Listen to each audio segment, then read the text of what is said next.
తాకట్టులో ఉన్న బంగారాన్ని విడిపించి ఆ రోజు ఆన్లైన్ రేటుకే మేము కొంటాం. Sharma gold company. నమస్కారం, వెల్కమ్ టు సుమన్ టీవీ. ఈ క్రోధినామ సంవత్సరంలో 27 నక్షత్రాల్లో జన్మించిన వారికి ఎలాంటి ఫలితాలు ఉండబోతున్నాయి, అలాగే వారు చేసుకోవాల్సిన పరిహారాలు ఏమిటి, వీటి గురించి వివరించేందుకు ప్రస్తుతం మనతో పాటు ఉన్నారు ప్రముఖ జ్యోతిష్యులు, తంత్రశాస్త్ర కోవిదులు డాక్టర్ ప్రదీప్ జోషి గారు. వారితో మాట్లాడి మరిన్ని విషయాలు తెలుసుకుందాం.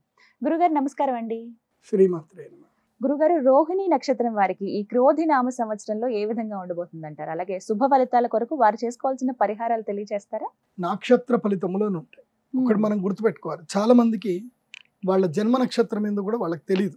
మీ జన్మ నక్షత్రం ఇంపార్టెంట్. ఇప్పుడు నేను చెప్పేది ఏది జన్మ నక్షత్రం, నామ నక్షత్రము కాదు. నామ నక్షత్రం వేరు, జన్మ నక్షత్రం వేరు. నామ నక్షత్రానికి ఏ రాశి ఫలాలు గాని ఏ గోచార ఫలితాలు గాని వర్తించవు. పేరు పేరే, పేరులో కొంచెం బలం ఉండాలి, అంతకు మించి ఏం లేదు. అది న్యూమరాలజీ అనుకోండి.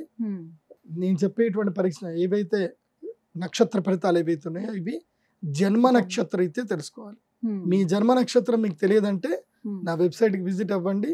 అక్కడ మీ date of birth, time, place అన్ని కూడా ఎంటర్ చేయండి. మీకు మీ యొక్క జాతకం మీకు ఈమెయిల్లో PDF రూపంలో వస్తుంది. ఇది 500 పేజీలకు పైగా వస్తుంది. డే టు డే రిపోర్ట్ తో సహా వస్తుంది. అంటే ఈ రోజు ఏం జరగబోతుంది, రేపు ఏం జరగబోతుంది అనేది సూచన ప్రాయంగా డే టు డే రిపోర్ట్ తో సహా వస్తుంది. సో అది మీరు స్వీకరించవచ్చు. మీ జన్మ నక్షత్రం అక్కడి నుంచి తెలుసుకోండి. పేర్లను బట్టి ఇప్పుడు శ్రీనివాస్ అని పేరు ఉంటుంది, అందరు తులారాశి అని చెప్పేస్తారు. కాదు. ఇప్పుడు వెంకటేష్ అంటారు, వేవో కాకి మృగశిర నక్షత్రము అంటే ఇది మిథున రాశి అని చెప్పేస్తారు. కాదు. సో ఇలా పేరును బట్టి మీరు రాశులు చెప్పుకోకండి, నక్షత్రాలు చెప్పుకోకండి, దాని ఫలితాలు ఉండవు. సో ఇప్పుడు ఈ సంవత్సరము క్రోధినామ సంవత్సరంలో ఒక్కొక్క నక్షత్రం వారికి ఎలా ఫలితాలు ఉన్నాయో చెప్తాను. అందరూ జాగ్రత్తగా వినండి. మీ జన్మ నక్షత్రాన్ని బట్టి మీరు నోట్స్ రాసుకోండి. రోహిణి నక్షత్రం, దీనికి బ్రహ్మదేవుడు అధిపతి. అంటే వీళ్ళకున్నంత క్రియేటివిటీ వీళ్ళ ఎవరికి ఉండదు. ఇప్పుడు మన సుమన్ టీవీ ఎడిటర్ టీంలో ఎవరెవరు రోహిణి నక్షత్రం ఉన్నారంటే ఒక దాదాపుగా 30% అందరు చేతులు ఎత్తేస్తారు. మేమే ఉన్నాము. రోహిణి నక్షత్ర జాతకులు చాలా క్రియేటివిటీ ఉంటుంది. కాకపోతే వీళ్ళు ఎప్పుడు కూడా నేను నేను నేను అన్న భావనలోనే ఉంటారు. ఈ నేను వద్దండి. నేను అని మీరు ఎప్పుడైతే భావిస్తారో మీరు దాన్ని రివర్స్ చేసి దాంట్లో పడ్డట్లు లెక్క, అంటే వేడి వేడి నూనెలో పడ్డట్టు లెక్క. సో నేను అనేది పక్కన పెట్టండి. ఈ సంవత్సరం అంతా నేను అనేది పక్కన పెట్టండి. ఎందుకోసం అంటే ఈ సంవత్సరము రోహిణి నక్షత్రం వాళ్ళకి పరీక్షా కాలము, మీకు ఎగ్జామినేషన్ టైం. ఈ ఎగ్జామ్లో మీరు పాస్ అవుతే పాస్ అయినట్టు, లేకపోతే లేనట్టు.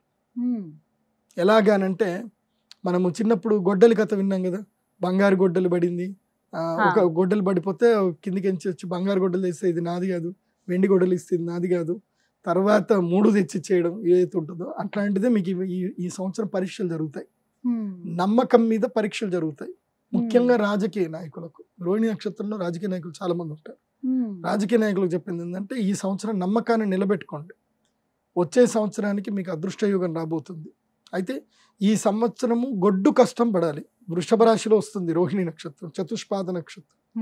ఈ సంవత్సరము ఎద్దు ఎట్లా కష్టపడుతుంది, నేను ఆ మధ్య చూశాను. గానుగ నూనె, వాడు గానుగ నూనె దానికి నీళ్లు పెట్టట్లేదు, ఏం పెట్టట్లేదు, కొడతానే ఉంటాడు, అది తిరుగుతానే ఉంది. కోపం వచ్చి వాడిని తిట్టా, ఎందుకురా కొడుతున్నావు, అది తిరుగుతుంది కదా అంటే, సార్ మీరు ఒక్కరోజు వస్తారు, మీకు తెలియదు సార్, మీరు పోండి మేము చూసుకుంటాం. ఏమనాలో అర్థం కాలేదు. ఇంకా మీరు తీసుకపోతారా చెప్పుండ్రి, ఎద్దును తీసుకపోయి మీరు పెట్టుకుంటారా చెప్పుండ్రి, ఇప్పుడే ఇచ్చేస్తా తీసుకపోండి, 50,000 తీసుకపోండి. ఏమనాలో అర్థం కాలే. సరేరా భయ్ కొట్టకరా అని చెప్పేసి అంటే, మాకు రోజు ఇదే పని సార్, అది కొట్టకపోతుంది వినది, కొంచెంసేపు అయితే ఆగిపోతుంది, మళ్ళీ కొట్టాల్సి వస్తుంది. సో ఇట్లుంటుంది పరిస్థితి. సో అందుకోసమే గొడ్డు కష్టం అంటారు, గొడ్డు చాకిరి ఎందుకంటారు అంటే అందుకే. అదే తిరిగి మాట్లాడలేదు, ఆగితే కొడతాడు, పోవాల్సిందే. సో ఈ సంవత్సరము రోహిణి నక్షత్రం వారికి గొడ్డు చాకిరి, గొడ్డు కష్టాలు ఉంటాయి. కాబట్టి అదుపు మాట పొదుపు, ఎంత ప్రశాంతంగా ఉంటే మీకు అంత మంచిది. ఈ సంవత్సరం ఏంటంటే ఇంకా ఏం ఎక్స్పెక్ట్ చేయొద్దు, పని చేస్తా పోవాలంతే. మీరు ఎక్కడైనా ఎక్స్పెక్ట్ చేసి ఏమైనా అన్నారనుకోండి, ఉన్న ఉద్యోగం పోతుంది, లేని కష్టాలు వస్తాయి. ముఖ్యంగా లవ్ ప్రపోజల్స్, గర్ల్ ఫ్రెండ్స్ ఈ సంవత్సరం వద్దు. రోహిణి నక్షత్రం వల్ల గర్ల్ ఫ్రెండ్స్ వద్దు. ఎందుకోసం అంటే వాళ్ళ ఎక్స్పెక్టేషన్స్ ఫుల్ఫిల్ చేయక, ఇటు కష్టపడలేక, డబ్బులు ఖర్చు పెట్టలేక అబాస్పాలు అవుతారు. తీరా ఒకటి గుర్తుపెట్టుకోండి, గోడకేసిన సున్నము గర్ల్ ఫ్రెండ్కి పెట్టిన డబ్బులు ఏవి తిరిగి రావు. కాబట్టి దాని నుంచి ఎక్స్పెక్ట్ చేసినా ఏంది నువ్వు నాకు పెట్టినవి కూడా ఆలోచన చేస్తావా, వాటిని కూడా లెక్కలేస్తావా అని తిడతారు. సో ఆ తిట్లు మీకు పడతాయి రోహిణి నక్షత్రం. కాబట్టి ఈ సంవత్సరము అంత్య నిష్ఠూరం కన్నా ఆది నిష్ఠూరం మేలు అనేది మేలు రోహిణి అంటారు. నక్షత్రం వారికి వర్తిస్తుంది. కాబట్టి ఈ సంవత్సరం అంతా తిట్లు తినండి, కష్టపడండి. మరి ఏమన్నా శుభ ఫలితాలు కొంచెమైనా కలగాలంటే ఏమైనా పరిహారం చేసుకోవాలండి? నవంబర్ బాగుంటుంది. నవంబర్ బాగుంటుందా? డిసెంబర్ వీళ్ళకి లాభాలు వస్తాయి. నవంబర్ డిసెంబర్కి రాజయోగం వచ్చేస్తుంది, బాగుంటుంది.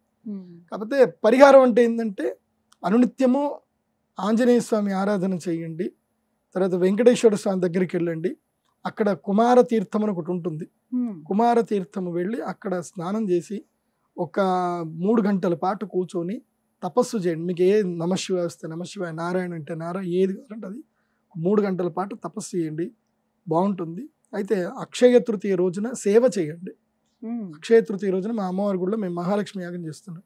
ఆ గొడ్డు చాకరి ఏదో అమ్మవారికి వేసారనుకోండి, ఫస్ట్ డే అక్షయ తృతీయ రోజున అమ్మవారు చూసుకుంటుంది, చాలు ఇవాళ ఒక్కరోజు చేసినావు, అక్షయం అంటే అన్లిమిటెడ్ కష్టం పడ్డావు, ఇక రేపటి నుంచి ఏం కాదు పో అని పంపిస్తుంది అమ్మవారు. కాబట్టి సేవ చేయండి. అక్షయ తృతీయ మహాలక్ష్మి యాగం చేసుకోండి, లేదా సహస్ర కుంభాభిషేకంలో అమ్మవారికి అభిషేకం చేసుకోండి, మేలు జరుగుతుంది. చక్కగా వివరించారండి. నమస్కారం. శ్రీమాత్రి.